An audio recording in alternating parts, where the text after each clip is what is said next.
to shorten the bouts and do little or minimal damage to the knuckles, yes. which is exactly what happened with the modern evocation of boxing. In the old days, it was bare knuckle. You couldn't punch in the head. Yes. It was just all body punching in 40 or 50 rounds. You know, people asleep, nodding off. These days, with the gloves, they can go very, very quickly. Now, Roy, look, not only is there the problem of ending bouts, which I think they solved elegantly in those days. With the golden point. With the golden point. Or golden punch. There's also problems with judging.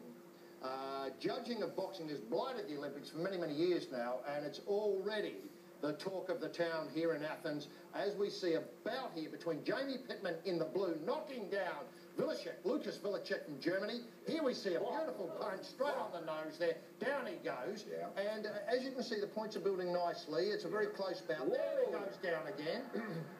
And the standing count applied. He sort of holds the referee, the great job here by Fernando Pedroso there. Yeah. German, of course, desperate at this stage, throws the Australian to the ground. He has deducted a point for the throw. Yes. You can see him here declaring, obviously, that a point is taken off. The Australian now up. That's Jamie Pittman up by 2 points. That's the end of the bout. They come, Roy, and take it from here. Well, here we are. The Australian's quietly confident. Well, more than quietly confident. Look at He's him. over the moon. He's into the next... What's happened? What's happened there? Well, Vilacek. Absolute travesty. Vilacek is given the bout. Yes. The Australians completely destroyed Jamie Pittman. 4 years' work gone down the tubes by a dodgy judging system. Dodgy judging. No appeal to a high court. No chance to come back. Has to go back to the bag. Yeah. Has to go back to the skipping. Obviously skipping the rope and punching the speedball for another 4 years before he gets a pop. Can I just preface any comments on that issue by saying how proud I am of the way that bloke behaved.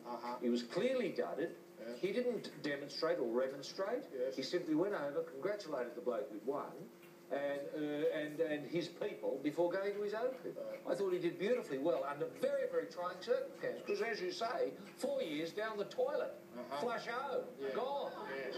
Now, Roy, what can be done about it? You know, we saw earlier we're going to look at the judging system. I reckon if you bump someone on the nose and put them on the canvas, it's worth more than 1 point. It's worth more than brushing someone on the elbow, as the German was doing all night, just putting them on his elbow and getting points for it. Could space-age technology come to our aid here? Earlier in the show, we saw how the fencers are able to deal with this so beautifully. Why not an electric suit? Yes. Tight-fitting, of course, because that gets kids involved. Tight-fitting, something on the head. Yes. Which various globes in various parts of the anatomy. Lovely idea.